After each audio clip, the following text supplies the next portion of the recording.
It is the New York Rangers. It is the New Jersey Devils. Let's preview this first round series.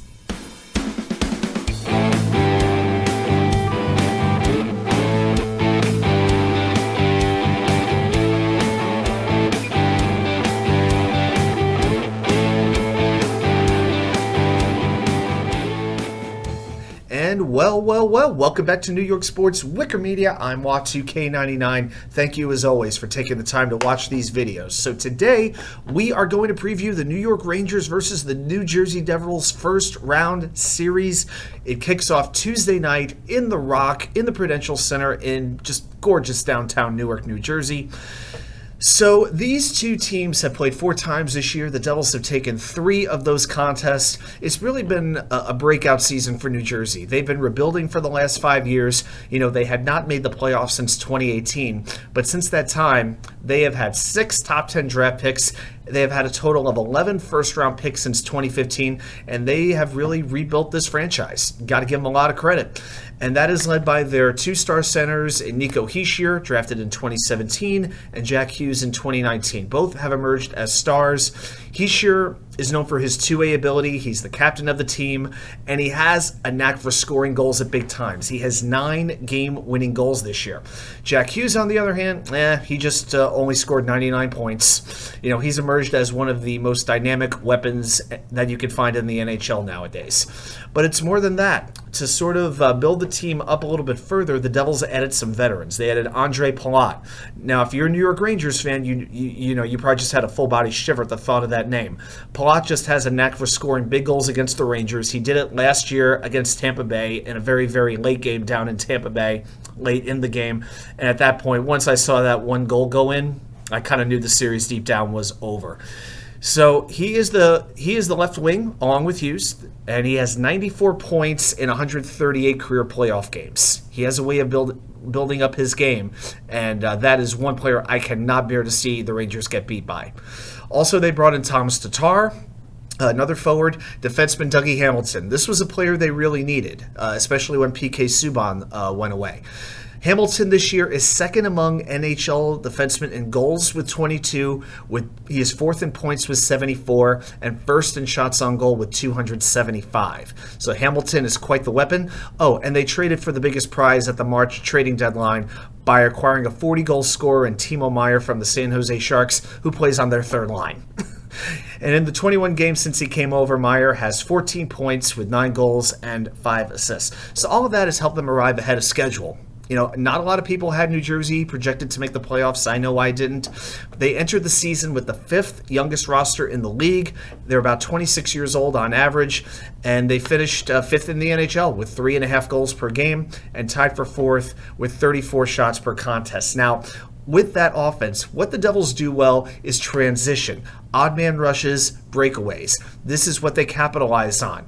Now, for a Rangers team that has been charged this year with the second most giveaways of any team at 5-on-5, 747 in 82 games, that's scary. That's about 9 giveaways a game that the Rangers have had. That cannot continue. You know, mikazibanejad, the star Rangers center, said it well. They play fast and they punish you when you make mistakes through the neutral zone. I think we've talked about that after every single game we played against them. It's a fast, skilled team, and we've got to match that energy. So the point of that is there is no excuse for the Rangers giving any less than the effort the Devils are going to give. And as fast as the Devils are, the Rangers' defense has to be on. And you know what? If that means you play a little bit less aggressive, you know, coming out of the neutral zone in order to protect the puck, then that's what you have to do. Okay? Now, another thing with New Jersey, 5-on-5, they finished with this one stat, 989 high danger scoring chances. I'm not going to get too much into the analytics, but you know, the Devils are first in expected goals off the rush, and the Rangers are just not good at defending transition opportunities. They rank 22nd in defense on transitions. And that has been a sticking point for Rangers coach Gerardgallant. He's gone very frustrated as of late with his team's ability to make these passes across the ice that are risky and just make some poor decisions. But the Rangers have a lot of advantages as well. They have a pair of 90-point scorers in Artemi Panarin and Zibanejad, and they're backed by some stars between Patrickkane, Chris Kreider, Vladimirtarasenko, Norris Trophy candidate Adam Fox. You know, Kane, Tarasenko, and Barclay Goodrow bring a Stanley Cup pedigree to this team. Only Andre Palat has ever won a cup with New Jersey. And maybe the most important thing is the Rangers' experience. You know, they got to the Eastern Conference Finals last season. They won 2 7-game series and went head-to-head with, you know, the 3-time Eastern Conference champions in Tampa Bay. You know, the kid line of Lafreniere, Hedel, and Kakko is 1 year older, 1 year wiser, and 1 year better. And I'm very much looking forward to seeing what Tarasenko and Kane are going to do.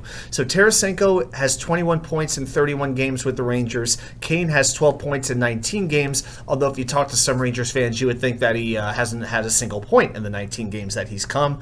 But I expect these two players to take a step up in their game now that the playoffs are here. Now, as far as the goalie matchup goes, this is probably the matchup that gives me the most confidence in the Rangers. Igorshesterkin has been on a tear in his last 16 games. He is 13-2-1 with a .937 save percentage. He has a good chance to be a Vezina Trophy finalist. He's not about to win it this year, but he could make the be a finalist again. The Devils are going to count with vitekvanecek, who put together a solid season, 33-11-4, a .911 save percentage. 2.45 goals against. He's a pretty streaky goalie, though. He is one of the. He could steal a game maybe by himself, but he could get peppered as well. So Vanecek is going to have to take a big step up if the Devils are going to win this series. Now, a couple of matchup things. Just a few notes here. If I'm lindyruff, if I'm the Devils coach, I'm using the Hichier line against the Zibanejad line. I want to use Hichier, tomastatar, and another one of their young stars, Dawson Mercer, to go against Zibanejad, Chris Kreider, and Patrickkane. Now, remember, in hockey, people say there's no home ice. Well, there is one very definitive advantage when you have home ice. You have the last change before a face-off when you're the home team.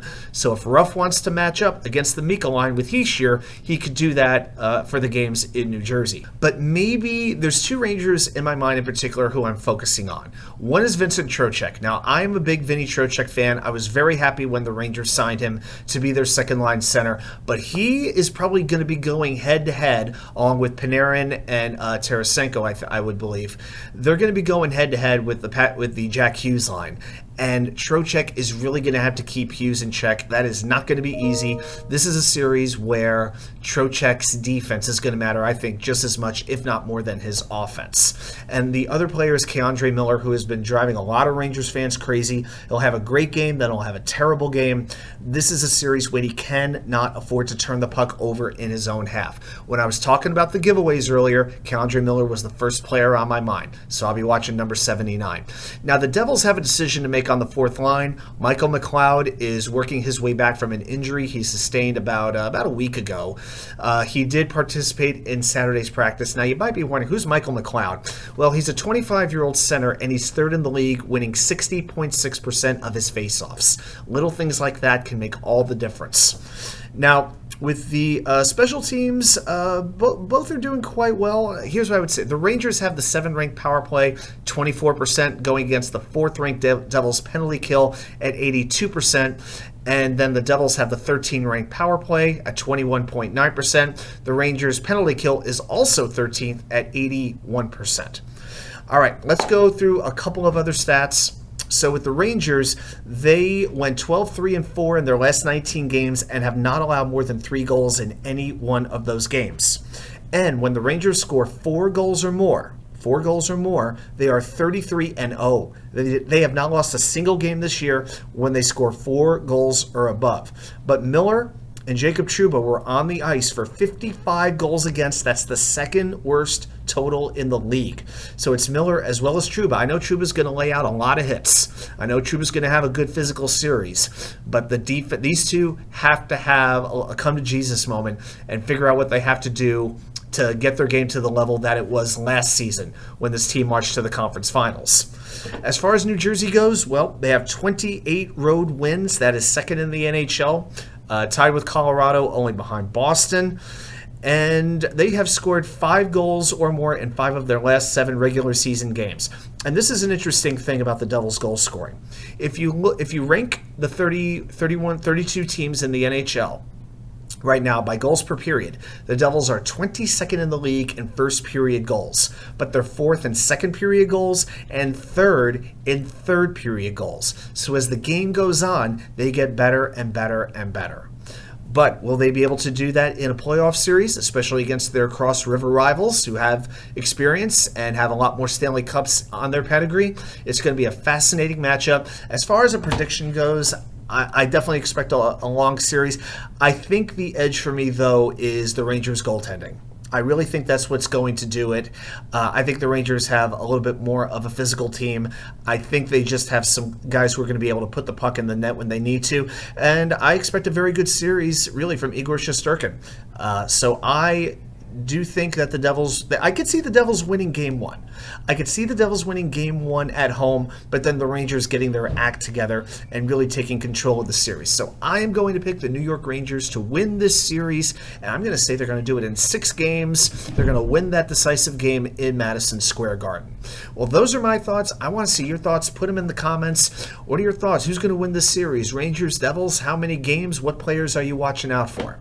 Well, thanks everybody for watching this video. I'll see you right back here once I'm back in the wicker chair.